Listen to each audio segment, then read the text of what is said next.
Hi, everyone. So, you might have seen recently, I just released my brand new book, Tiny Plants: The Joys of Growing and Collecting Itty Bitty Houseplants. You might also know that I'm a little bit obsessed with itty bitty plants, tiny plants, amongst all of my other plant and gardening obsessions. So, when you get tiny plants, one of the first questions I tend to get is, where do I find all of these really cool, unusual plant species that you feature in the book?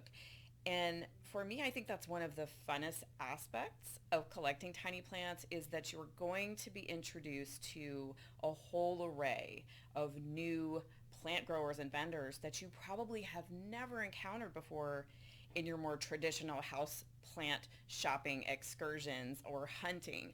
So you'll find a really awesome resource section in the back of Tiny Plants where I introduce you to all of my favorite tiny plant growers, which include growers that custom grow plants for vivariums and aquascaping and maybe fairy gardening. And you wouldn't necessarily think about going to some of these vendors for house plants or plants that you would collect for your windowsill or for placing under glass in a more traditional plant collectory sort of way. So one of the vendors that you will find in tiny plants is a grower called miniaturegardening.com, miniature-gardening.com, Winter Greenhouse. And they're in Wisconsin, Winter, Wisconsin, very apropos, I think. And I just got a box from them today of plants that I ordered, and I thought I would showcase some of the plants for you. Some of them you will find featured in my book, Tiny Plants. Some of them are not, but of course I have lists of many varieties and species in the book for you to hunt down in addition to the plants that I have featured. And remember that tiny is a relative term. So in the book, I'm really talking about plants that genetically stay under 6 inches tall, down to the size of your fingernail. But for some plants, the designation tiny is relative. It may be a variety or species that's much tinier than the standard species you're used to growing. You know, maybe like a miniature Maranta, which stays very small and compact versus your traditional Marantas. So you'll find a variety of sizes, ranges of sizes in all of these plants. So they sent me a box, and I'm going to run down the plants that are on the list. And in the video and post, you're going to get all the botanical Latin names for these. I'm not going to go into all of those in the video, or we could be here for a long time, but I got a couple of different specimens of baby's tears, some a creeping oak leaf fig, some a gasteria, thimble cactus, a few different types of peperomias, which I love, some spike mosses, string of pearls, and string of hearts. So in the next part of the video, I'm going to show you each of these plants. What I did want to mention about miniature gardening is their packaging. It's really amazing. The plants showed up so healthy, perfect shape, no damage. They used some really excellent packaging for, bigger plants or plants that have flower spikes on them so they don't get broken. You can see they have really nice bubble packaging around all the individual smaller plant species, and they use biodegradable packing peanuts, which is great because obviously reducing packaging is on all of our minds these days. So plants showed up really beautiful and well packaged, so I'm excited to dive into the box and start unpacking for you. All right, I'm going to start from the tiniest to the biggest of the plants that I got in my miniature gardening plant box. The first is going to be itty bitty tiny baby's tears. I got a green baby's tears and a golden baby's tears, and you can see the golden baby's tears has a really wonderful chartreuse color. The leaves on this plant are, gosh, just a few millimeters in size, and they resemble moss. They're not a moss, although sometimes you will see them referred to with different common names that may have the word moss in them. They're not technically a moss. They're in the Urticaceae family. So these beautiful little moss-like tiny plants you'll often see grown in terrariums, in bottle gardens, and that's because they like consistently moist soil and they like the higher humidity.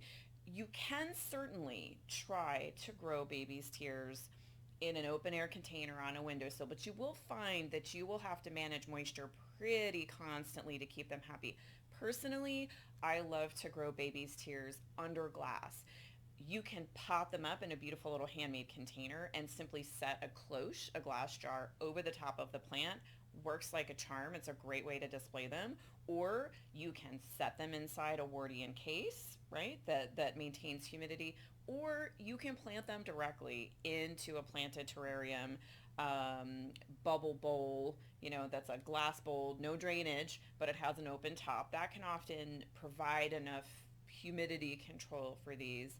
Or into a vivarium or a, partially aquascaped, vessel. So baby's tears, itty bitty tiny, tear-sized foliage, perfect moisture-loving, high humidity specimens for that really awesome 70s bottle garden you've been wanting to do. Next up is one of my very favorites for growing under glass, which you will find featured in my book, Tiny Plants, and that is miniature oak leaf fig, or miniature oak creeping fig. You'll see a lot of different names attributed to it, and you can see it has very tiny, I kind of think they look more like maple leaves than oak leaves, but somehow this little tiny creeping vine got the common name oak leaf fig. So a relative to creeping fig, which some of you may grow outside or grow in containers indoors, this little beauty also loves, in my experience, high humidity. You can certainly grow it in open containers outdoors and potentially grow it indoors in open containers, but I find it really loves the higher humidity. I tend to lose these plants. I let them dry out when I grow them in windowsill culture. So again, just like the baby's tears, I like to grow these under glass. So I will usually set my miniature oak leaf fig under a glass cloche jar in a lovely pot, set it inside a canning jar with a lid, or you can plant creeping oak leaf fig directly into terrariums, vivariums, bottle gardens, that sort of thing, and just kind of set it and forget it. I barely have to water these when they're grown under glass. So as long as you have, good drainage in the vessel that you're growing in, these are a great option. So again, you get a really nice, beautiful little close-up, and you will find this plant featured in Tiny Plants. You can learn more about this little beautiful miniature vine in my book. The next high humidity loving tiny plant specimen in my box that I received from Miniature Gardening is club moss. And here you can see, really looks like a moss. This is a beautiful, feathery, soft, touchable, you just want to touch this plant, specimen that is, again, happy growing under glass, loves high humidity. Now, it's not a fern and it's not a moss, but it is a relative, okay? So you kind of treat it similarly to a moss or a fern in terms of that it can tolerate lower light conditions, loves consistent moisture. This is a great specimen again for setting under a glass cloche jar, setting inside a canning jar, planting inside a terrarium or bubble bowl or a vivarium, or again a cool glass bottle garden that you want to create. This is an amazing plant species for that use because again, under glass with consistent moisture and consistent humidity, you don't have to do a lot to this plant to keep it happy, and it's great for lower light conditions. Now in medium to brighter light, sometimes you'll get some pinkish color. The color may intensify on it a little bit more, but you want to make sure to keep these out of direct hot sun. They can burn or scorch when they're put in direct sun. So this is a great low light, high humidity spike moss, miniature dwarf spike moss for growing under glass. Now we're getting into some tiny succulent plants that I love. I got this great dwarf lawyer's tongue. Isn't that a great common name for this plant, Gasteria? It looks similar to Haworthias if you've grown them, but this is actually a different genus. And the leaves really do look like tongues. They have a tongue, kind of rough tongue-shaped leaf. Often many have different variegation patterns. So this is a great small, high light, low water, tiny succulent. So if you've got some west facing windows with really small windowsills, you don't have a lot of space, but you would love to keep a tiny succulent collection, some of the Gasterias are great for keeping in that type of situation. If you're a forgetful waterer, succulents are the way to go, but the key to growing succulents big or tiny, indoors is having enough light. These are bright, light, loving specimens. So these are going to be your southern exposure, your western exposure. But the great thing about tiny plants is that you can keep many tiny plant species in a small space like a bookshelf and use some of the smaller, lower powered grow lights to keep them very happy. I go into lighting your tiny plants in my book, Tiny Plants. So there's a whole section in there. And I even give you DLI, Daily Light Integral ranges, if you're into that and you want to dig deep into light for tiny plants that you can apply to your big plants too. Grow lighting for bigger plant specimens can be tricky. You have to really step up to higher powered lights. But when you're growing really tiny plant specimens like this Gasteria, tiny succulents, you can get away with a 20-watt LED on a bookshelf and grow, in 2 square feet, a really amazing array of tiny succulents. So if you want some super tough, easy to grow succulents for either a very bright southern or western exposure, or an eastern exposure with some supplemental lighting, or you have a grow shelf and some grow lights and you want to keep a succulent collection, this little Gasteria is amazing. Now we're getting into the strings. Miniaturegardening.com sent me 3 strings of, and by that I mean string of turtles, string of pearls, and string of hearts. So each of these plants are essentially succulents, and they're really popular with indoor gardeners and plant parents right now. I'll give you a little bit of a close-up. Let me take the tag out of this one so you can see them. So the foliage on each of these succulents is very small, about the size of your fingernail. They can grow very long, but you can keep these species in very tiny pots. In fact, have one of my own little string of turtles right here that I keep in a 1-inch handmade glazed pot quite happily. So you can keep these string of succulents in very tiny pots and containers. You can also plant them into mixed containers. You can use them in small hanging baskets. I wouldn't recommend keeping them closed up under glass because that's a great way to rot succulents. Sometimes plant parents will struggle with their Pepperonis, or Synesios, or Ceropegias, which is what we're talking about with these plants. They'll tend to lose foliage and kind of rot out or dry out. And you have to remember that your string of turtles, string of pearls, string of hearts are essentially succulents. And if you're struggling with these plants, it's likely that they might not be getting enough light, right? The quickest way to kill succulents indoors is low light. Everyone thinks that they're overwatering their succulents, and I would generally argue that most people are underlighting their succulents.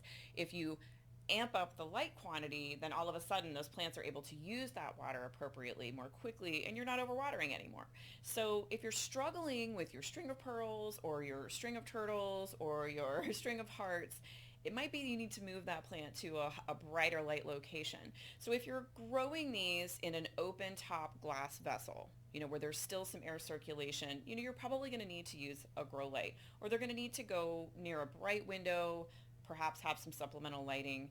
If you have southern exposure with lots of bright indirect light and you can set plants back a couple of feet from a window like that, they're probably going to be pretty happy. So if you're struggling with these plants, I would suggest increase the light and dial back on the watering a little bit, because I do see a lot of over watering with the string ofs, which is a great way to refer them. So, the cool thing about your string of turtles and your string of pearls and your string of hearts is that you can kind of grow them as big or as small as you want them to container wise.